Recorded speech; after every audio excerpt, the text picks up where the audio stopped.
Rae, who is a registered nurse, and he's predominantly worked in the mental health field. During those years, Rae has developed a knowledge and passion for speaking and sharing with his friends and colleagues, and has adapted the Brian Tracy and Anthony Robbins continuous and never-ending improvement. He has incorporated that philosophy into his everyday living and is quite willing to bring it out and share it with his friends and family and his quest for knowledge and understanding. And he's not quite sure how it happened, but he woke up one morning and realized that he was a senior himself. And so he's here to kind of share some of his knowledge with us. So welcome, Rae Stonehouse. Thank you, Joanne.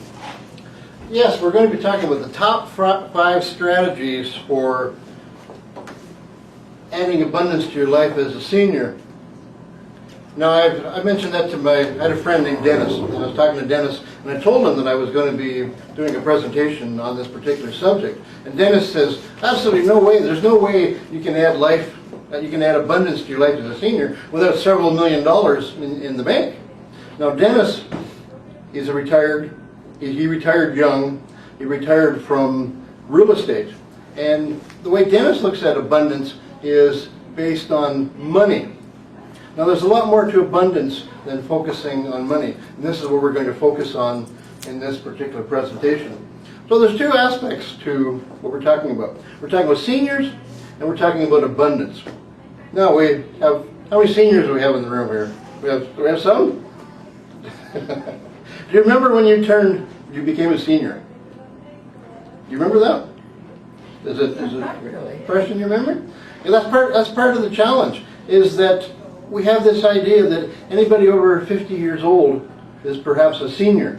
And I'm not even too sure what the rule is on when you become a senior. I found out the hard way, and I have to tell you, it really knocked the wind right out of my sails. It happened out here in Westbank, where we are right now, West Side.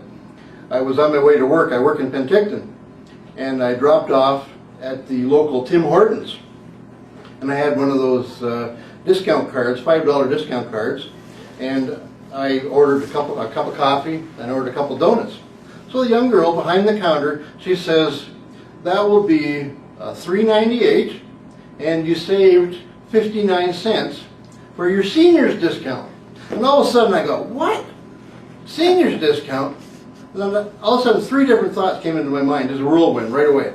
First thought I thought was, how does Tim Hortons possibly know that I just turned 55 3 days ago? You know, it's a $5 gift card. There's absolutely no way that they should know anything about this. This is getting ridiculous that the government knows so much information about you. This should not be happening. But then I thought, no, it was a gift card, so the people that gave me the gift card, they don't even know how old I was, so that absolutely couldn't have happened. But then I thought, well, wait a minute. This young girl behind the counter, she thinks because I've got a few gray whiskers in my beard that I must be an old fart and I must be a senior citizen. And that was even worse than the paranoia that people knew how old I was and more information about me. But then even more importantly, a third thought came into my mind. And she said, and with your senior's discount, and that was the part that I focused on. I actually saved 59 cents using my senior's discount when I turned 55. Now this was 2 years ago, I'm 57 plus now. And since then, I've had a couple opportunities to use that senior's discount. I saved probably $400 or $500 on a window purchase that I had at the local Rona in Kelowna. So that senior's discount, I'm really happy with that. So we're talking about seniors. We tend to think about people that are 55 years old and older. Well, that's a long range. I think most of us know that when we're talking about, we have a newborn. You're a newborn for how long? About a year? You become, what's after that? You come into a toddler stage, infant. So those are definite periods of time. You get into the early childhood up until you're a teenager. Then you become, I guess there's something now called preteens. I'm not sure what they call them, so you're arranged in there. Then you're a teenager from 13 to 19, 20 to 30, you're a young adult, you're getting out and experiencing the world. You're still a young adult at probably 25 into 30. Then all of a sudden you're into middle adult range, 30 to 45. 45, you're middle adult. And all of a sudden, around 50, even though you're not considering yourself a senior, the gray hair starts to come forward in places. Maybe thinning, that happens to some people earlier. But you don't necessarily think of yourself as a senior, but other people start to think of you as a senior. And that seems to be what the turning point is. So at about 55 years, it seems the local stores, they have decided that 55 is the magical number, and they start giving seniors discounts. The bulk food stores, different stores give you a discount. So, not too sure how that happens, where they have so much power to determine who actually is a senior.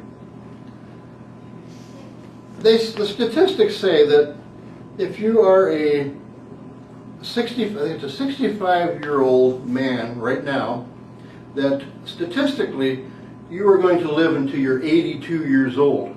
So if you're 65 now, statistically you'll live until you're 82. They won't put that in writing though, and they won't give you any guarantees, so you're really on your own as to how well you're going to last. But what that means is, if you're 65 now, 65, 75, you got another 15 years ahead of you. And here in the Okanagan, where we have such a high demographic of older people, the odds are you will live longer than that. So if it takes you 50 years to become a senior, and you could live to 100, 103, who knows what's going to happen at that age, half of your life is really living as a senior. And yet our whole society is based on younger people. Everything is based on, directed towards the younger person. And yet half of our population is over the age of 50. So in time, if people live, we know that every single one of them is going to be a senior. So the senior is a broad range. Now I'm going to introduce the concept of abundance. Now, the example I gave before, I talked about my friend Dennis. Now Dennis related to abundance to having a lot of money in the bank, and when you have the money, you're able to do a lot more things. In many ways, Dennis is right in that regard. If you do have the money in the bank, you can do a lot of things. But not everybody has the money, but many people still are able to attract abundance into your life. Now, abundance is a concept that I find that it's based on a select group of people that I've asked, that I don't think they really clearly understand the term what abundance is. Anybody here have any ideas about how you would describe abundance in relationship to what we're going to be talking about? Lots. Well, that's a good idea. Lots of abundance. It seems like a simple definition. But the way I look at it is, okay, this past week, some of us celebrated the American Thanksgiving. It was a good reason to cook a turkey up, so I celebrated Thanksgiving. Some people celebrated Grey Cup for Thanksgiving. We had a Canadian Thanksgiving just back in October. Now, when you see Thanksgiving, you see that that horn of plenty that you always quite often see. Thanksgiving, I guess, was developed once upon a time because we were a agricultural-based economy. So the farmers, it would be the end of the growing season. They would bring everything to harvest. They celebrate with what they had. And at the end of the season, quite often, there's a lot of root crops. That you see the horn of plenty, what they call the cornucopia, and you see vegetables coming out of it in abundance. And that's what really abundance is having lots of things in your life that you are grateful for. It's not necessarily about having more stuff, having more possessions than somebody else does, but it's having more good things in your life that you can be grateful for. So that's what really abundance is about, is being grateful. So what we have is a short presentation here that it's PowerPoint, so we're going to go through the slides, and I'm going to illustrate how that I believe that as seniors, myself in there, not to say my introduction, I'm not too sure how that happened, that kind of snuck up. I mean, I still remember my 40th birthday, so how the 57th birthday came into that, I'm not too sure how that happened.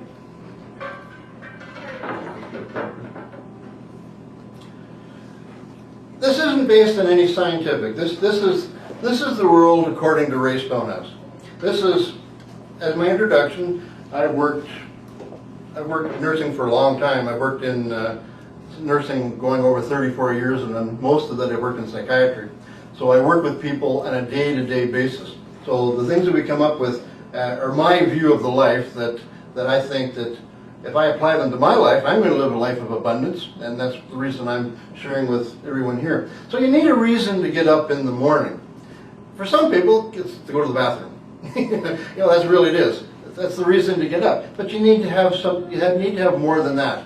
There has to be a purpose to get up in the morning. I work in a psychiatric facility in mental health. Many of my people have depression. Now, I'm not going to ask you if you have depression, but perhaps you know somebody with depression. So depression affects people. It's like having a wet black blanket over top of their head and trying to look through at life through it's a negative force around you. And everything is negative. You cannot see any light. You can't see any enjoyment. You can't see anything good in life. Everything is apathetic. People get up in the morning and they have no plans for the day.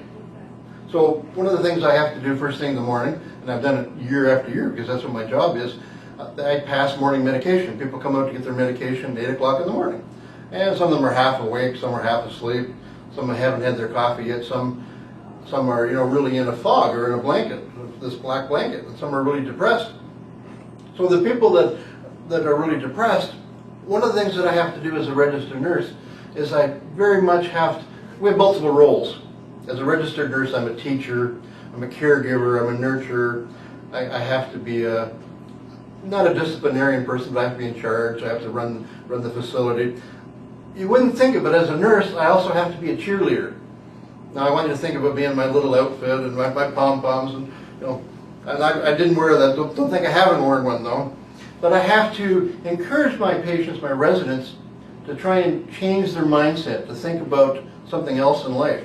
So quite often when they get up, I ask them how they're doing. I say, what do you have planned for today? Well, nothing. My stock response to that is, well, how do you know when you're done? I say, well, I never thought about that. So what I do when I work with them, it's not a matter of trying to get them to smile, but it's trying to get them to think of something else in their life besides feeling sorry for themselves. And that often happens with depression. It almost sounds like a joke, but depression is depressing. It really is. It's a self-fulfilling prophecy. If you are depressed, you will become depressed. And everything that you look at. So one of the big important things is having something to get up for in the morning. Now, I'm still actively working. I'm probably a workaholic. I get great enjoyment out of working, taking on creative projects, taking on something different every day. So when I get up first thing in the morning, even when I get up in the middle of the night to check out the bathroom, my mind starts working on my to-do list. I have to purposely turn it off. But for some people, and this whole presentation is geared towards seniors, is that when you no longer have a job, a going to work every day, earning an income, and many seniors do work. I want to say that jobs aren't necessarily related to money. Jobs can be related to what you do in life. But if you don't have something to get up and go to, your life can be so empty. Many seniors nowadays, with the way the families have changed, we call them boomerang kids. Our children grew up, they hit their 30s, they went out, all of a sudden they're back home again. They're living with families, and seniors our age, as grandparents, we're now raising our children's children. So for some people, that does give them a reason to get up.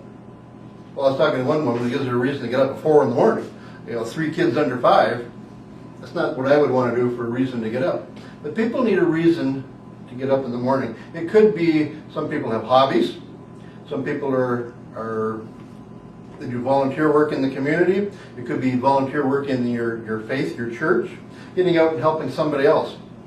It's really a matter of finding where your interests are and getting out there and sharing with other people, networking with other people perhaps, finding out where you can fit in and help other people. And I think that one of the ways to take the pressure off you if you get up in the morning, what am I going to do? I've got a friend named Jim, and he's retired, He said he told me he worked hard all his life. And now that he's retired, he says the most challenging question or the most challenging decision he has to make in the morning is what time he's going to have his morning nap. Then he says his afternoon nap just happens on its own. That's what he says. I don't know if that's true or not. He's down in Palm Springs right now, so I think he's maybe doing something a little more different than what we are. Many people find that it takes the pressure off you what you're going to do in the morning if you make that decision what you're going to do the night before. So if you're coming from a perspective of gratefulness, perhaps reflecting when you go to bed. Some people pray, some people talk to themselves, but that's that's a whole other issue. Is to have some self-talk as to what went well today. What is there to be grateful about? What can I do tomorrow? Perhaps what can I do to help myself tomorrow? What can I do to add value to somebody else's life? And I think that's a good thing to add to abundance for any age, but certainly for seniors, get the right direction here.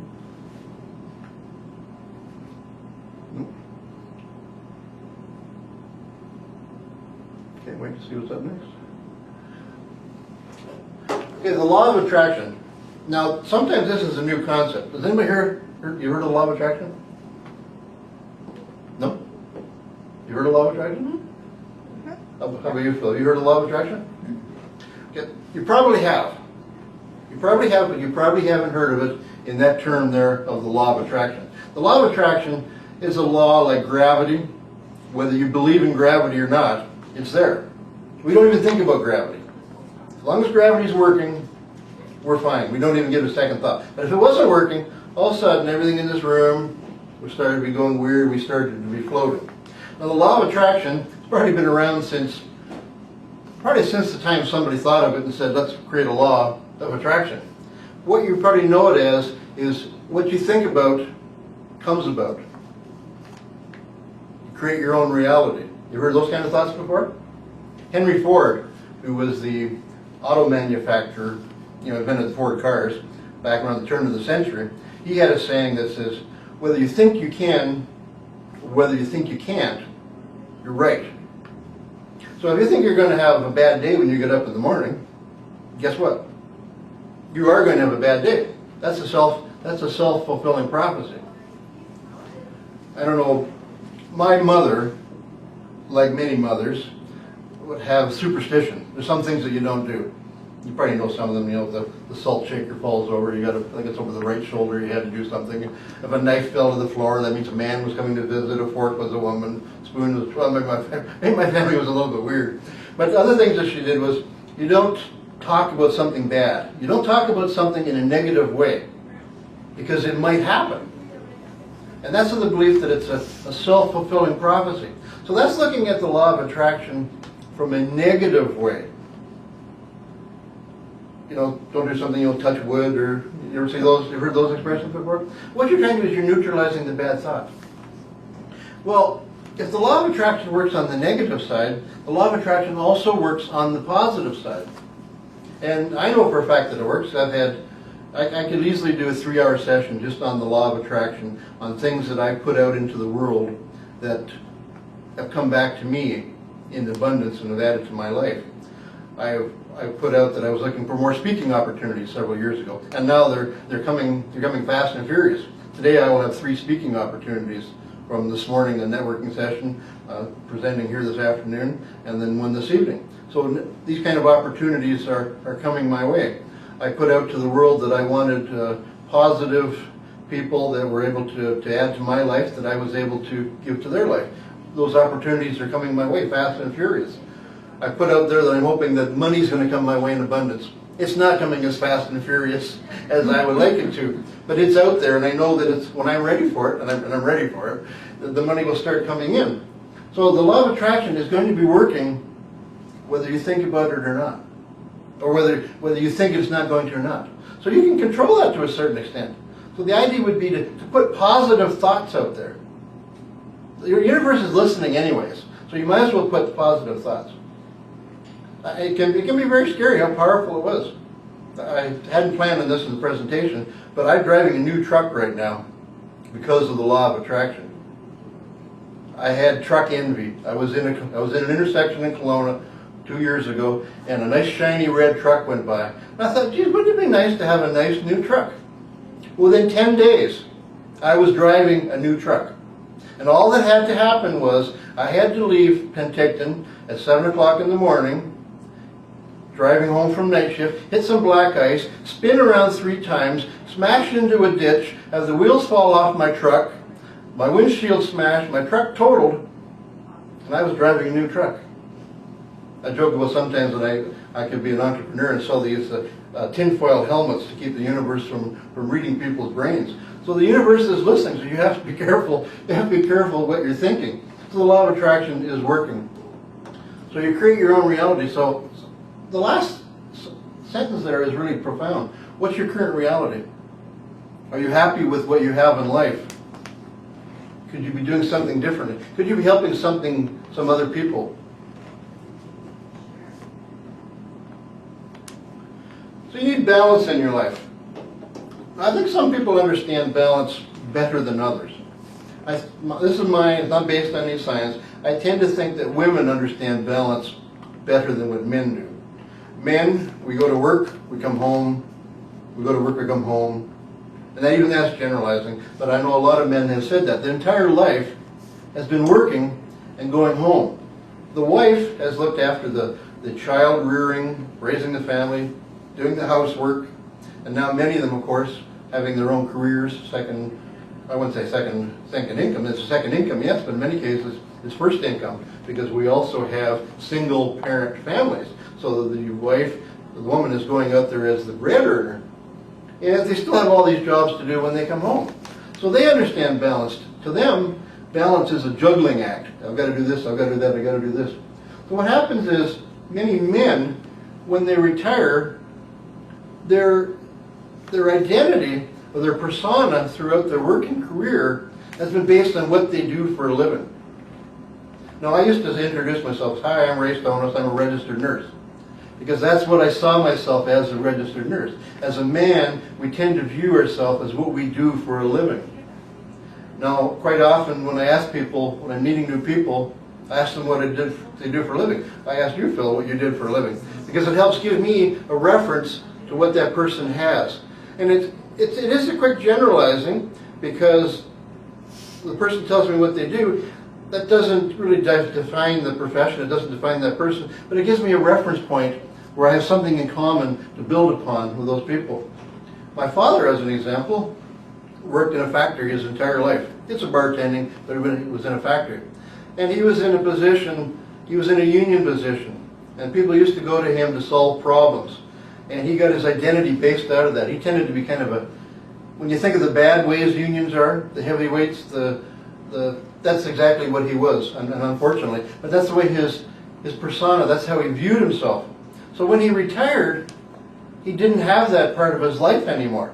So the only union people he had to deal with, the management, was his wife, which was my mother. So you can imagine it was the battling Bickersons. How many men are the same way? I'm talking, I do a lot of networking, I'm talking to a lot of older gentlemen, and I'm seeing more and more fellows that have retired and have gone back to work, have retired, have created their own business, have retired and retired, and still, because the first year of retirement, the garage is clean, the house is clean, the yard is done, and once they start rearranging the kitchen cupboards, the wife says, you're back to work. You have to find something to do. So balance in life, we think of it as a teeter-totter. And we know when we're out of balance, but we don't always know when we're in balance. So what makes life in balance? Any idea what would add to balance in your life?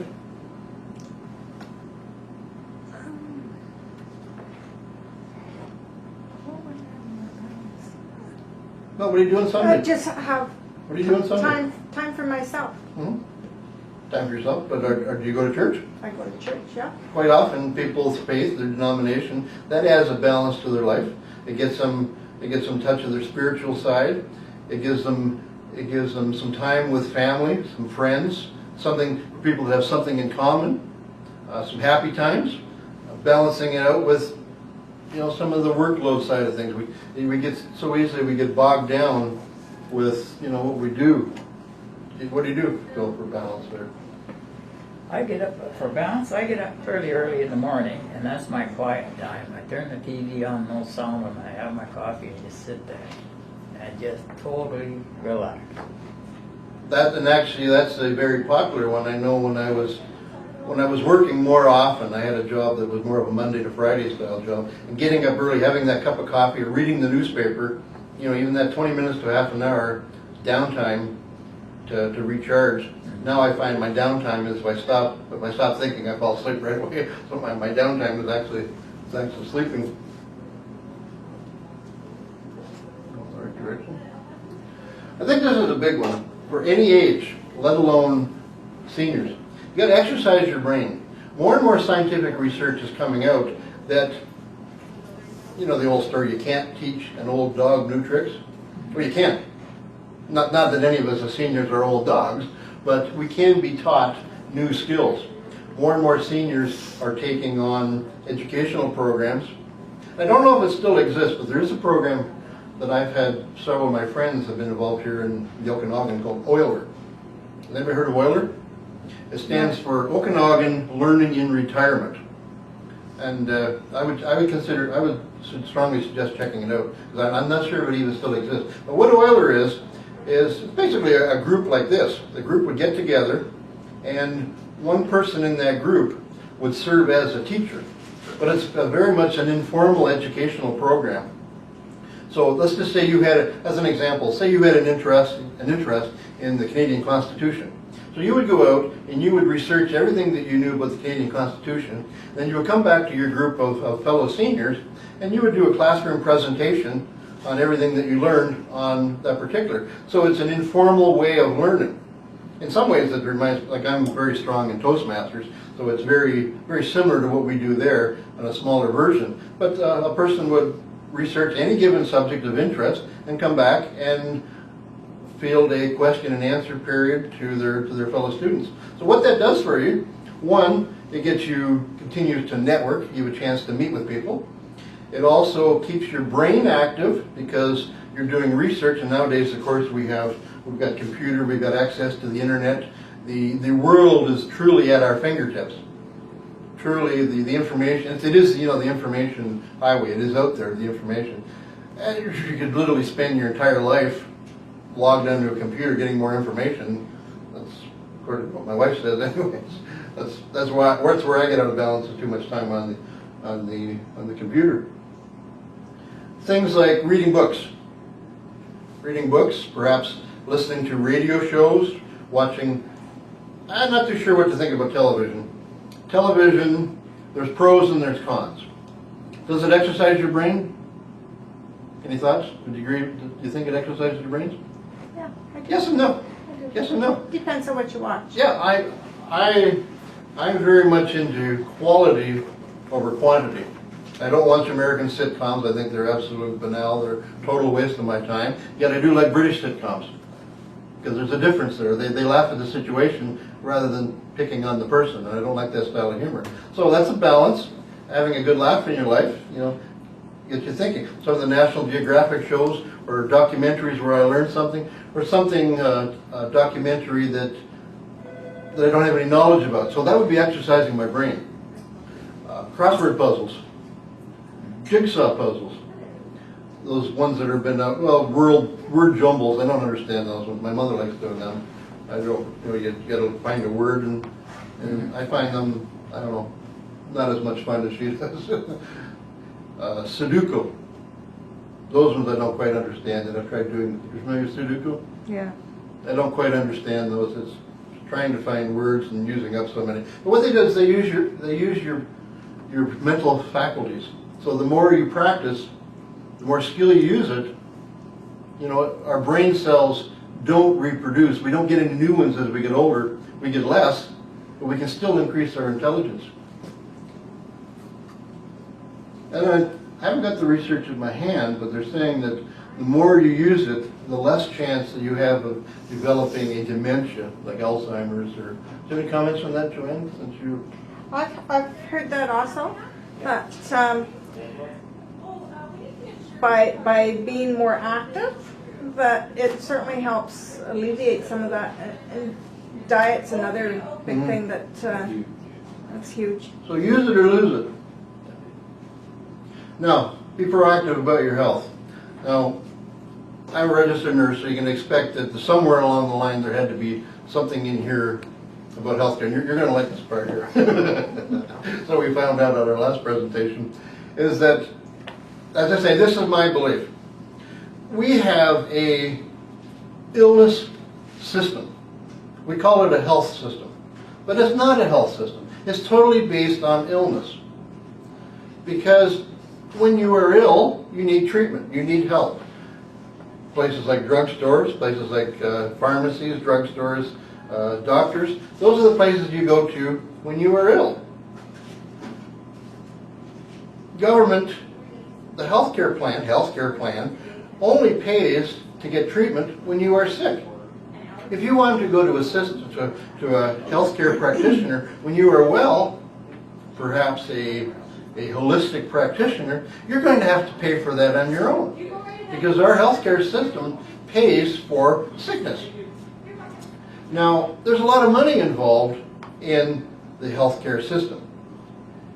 Big pharma, not a pharmacy store, big pharma. Big pharma is what you would consider the drug developers. They are the companies that create new drugs, they market new drugs.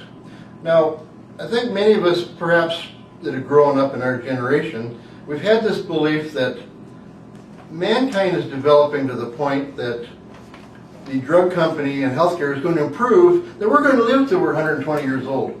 We're going to live till we're 130 years old, because all these ailments of mankind have been cured. Well, that's not what's happening out there.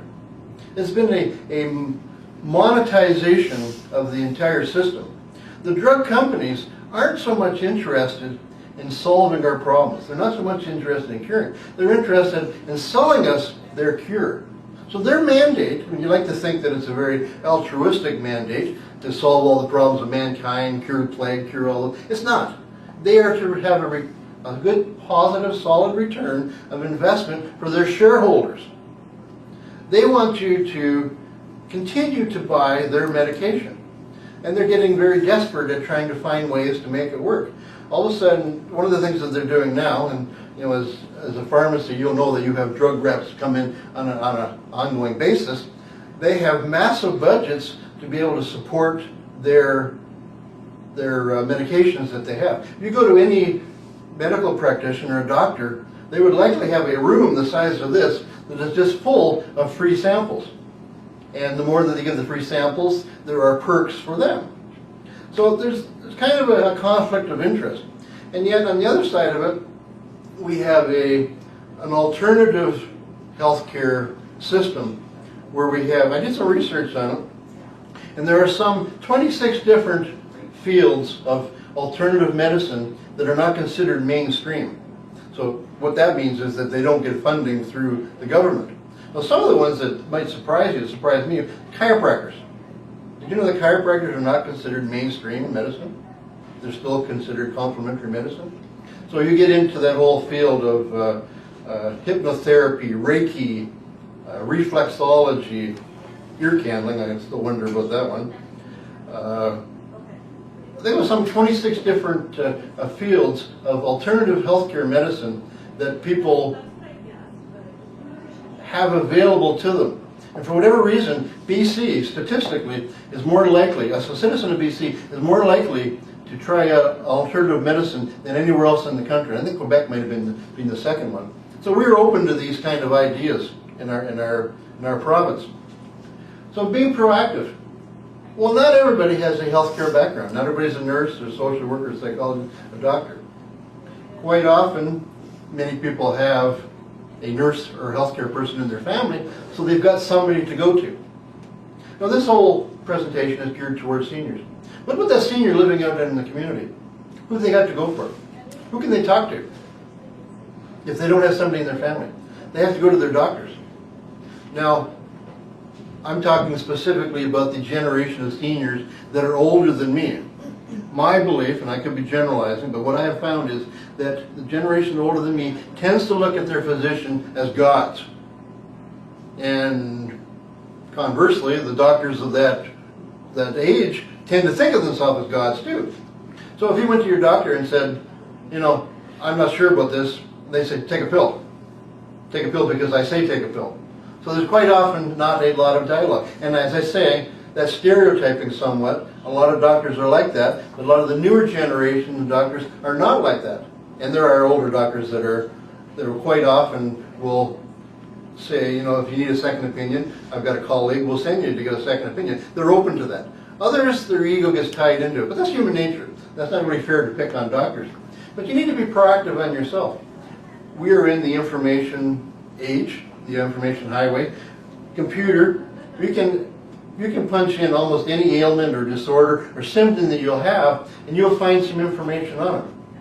The problem is that if you don't have a healthcare background, you don't have the ability to filter out the quality of the material that you're seeing. And there is they call it garbage in, garbage out. There is a lot of garbage that is on the internet. You think you're following something, you think it looks very interesting, and then you get right down to the bottom of the page, and the whole thing that it's designed to is to sell you a product. Some of the drug companies, I know for a fact, because I have a website to do with nursing, and I was approached by somebody wanting to put something on about sexual health. And I was really reluctant to do it because I didn't really see how that tied into the website that I had.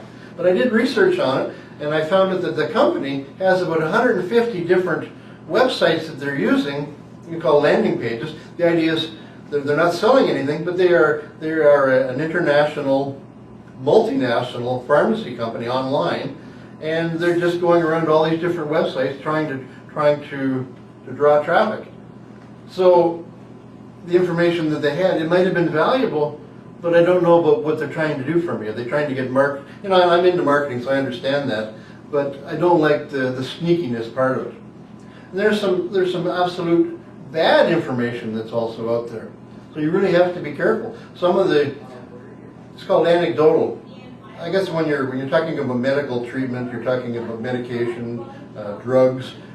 Ideally, your drug will have been tested by a double-blind study, meaning that somebody else has tested it and they have backed up what it's supposed to do.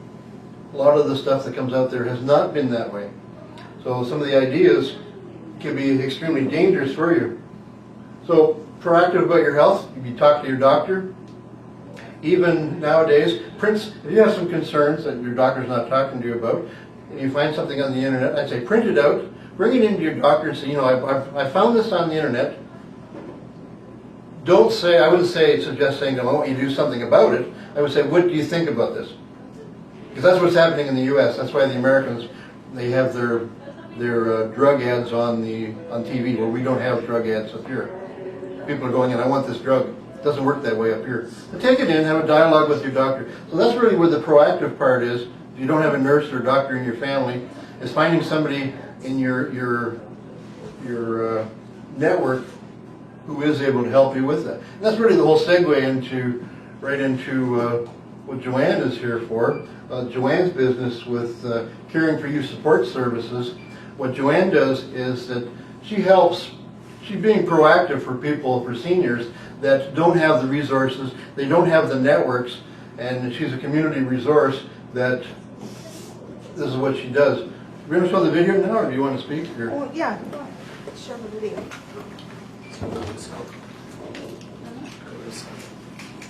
Just go to side, don't touch. It did? Right? There you go. Oh, it works. You want to turn the camera on that? It turned out quite well actually on the other My one. name is Lois Waitman, and I'm living now in Kelowna. I have traveled across Canada. First of all, I started in Winnipeg, but then after I got married, moved to Montreal. That is a very beautiful city. It reminds me, or Kelowna reminds me much of the place where I live, in a small settlement outside of Montreal proper. I grew up, as I said, in a small town in Ontario, just east of Winnipeg. A lot of skiing, skating. Those activities are now finished for me, and I have had to think about other things that would keep me busy, occupied, so that I did not get lonely. I moved into a seniors settlement, all about my same age or maybe a little older. We get along great. There are a lot of activities. I think right now I have no place for me to go. This is where I will end my days. Not that I'm in any hurry, but I have met Joanne, who is with Caring for You, and she has introduced me to James. I either see once a week, I see either one of them, and we go on picnics or just to drive. Have been to a dance with James, and we got along very well, although he told me he didn't know how to dance. I couldn't believe it, because to me, he led very well, and I don't know whether I pushed him around a little bit. Maybe I did, but anyway, we got along fine, and I'm waiting for him to ask me to go again. But he does have a wife, and I can't steal his time. Perhaps he has a friend my age, a little difficult because he's nice and young. But when I say nice and young, do not get the idea that I miss being young, for I do not. Sometimes there is a loneliness, but all I have to do is go across to the estate house, and there's always somebody there, or I phone Joanne, and she either comes to my rescue herself, or she sends James. Whatever the reason, it doesn't make a matter which it is. We always have fun. There's always what I like to call fun and games. It doesn't matter who I'm with. I enjoy the company of young and old.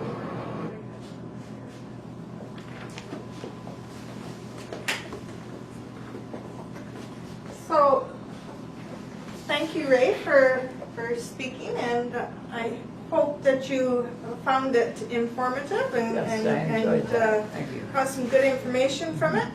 And services that Caring for You offers, we are very proactive into helping seniors maintain a level of independence, being proactive in health, making sure that we have eat a healthy diet is very important to us, and so we want to make sure that you're getting your proteins and your vegetables and that sort of thing. We have been doing some studying into a program called the Daniel Plan, and there's 3 doctors that are involved in that: Dr. Almond, Dr. Oz, and Dr. Who's the other doctor? Almond, Oz, and Almond. And they're leading doctors in their own fields, and it's just explains that even through diet we can reverse a lot of our health issues. The other thing is that it can reverse Alzheimer's, and so it's we work with people to help them avoid the feelings of loneliness. Respite care is a thing too, that people need a break, and you can't do it all by yourselves, and so you have to ask for help, and sometimes that's a little difficult for people to do, but it's there's help out there. So I want to thank you for coming, and thanks again, Rae, for your time. I really appreciate it, and if there's any questions, then I'm available.